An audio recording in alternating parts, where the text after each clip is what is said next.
తల్లిదండ్రులు ఈరోజు బెంగ పెట్టుకుని చచ్చిపోతున్నారు మేడం. అంత ₹1,00,00,000 పెట్టి పెళ్లి చేసాము, కనీసం హనీమూన్ పీరియడ్ వరకు కూడా ఇలా కలిసి లేరు అని చెప్పి మానసికంగా కృంగిపోతున్నారు మేడం వాళ్ళు. నేను డిజిటల్ మహిళల్లో కూడా అదే చెప్తున్నానండి.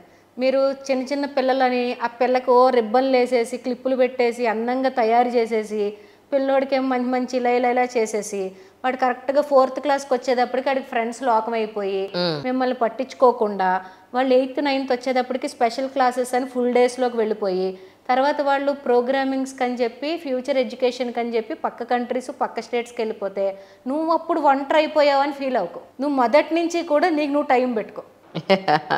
వాళ్ళు ఎలాగా పెరుగుతారు, అవును, వాళ్ళు ఎలాగా ఎదుగుతారు.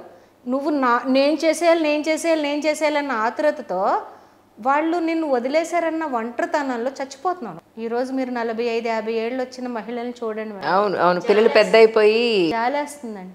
ఇంకేం చేయలేకండి 3 పూట్లు పూజ చేసేస్తున్నారు. 2 పూట్లు కాదు 3 పూట్లు పూజ చేసేస్తున్నారు. పోన్లేండి వాళ్ళకి మనశ్శాంతి. ఇంకేమీ చేయలే. అది కూడా ప్రాబ్లం అయిపోతుంది మేడం. ఫ్లైట్లో ఒక ఆయన కలిసారు మేడం నన్ను. 11 సార్లు అరుణాచలం గిరి ప్రదక్షిణ చేయించిందంట అలా ఆవిడ. నేను ఒక ఇంటర్వ్యూ చేశాను దీని మీద. అంటే మీకు ఒంటరితనంలో మీ మానసిక ప్రాబ్లమ్స్లో మీరు భక్తిలోకి వెళ్తే వెళ్ళండి, ప్రాబ్లం లేదు.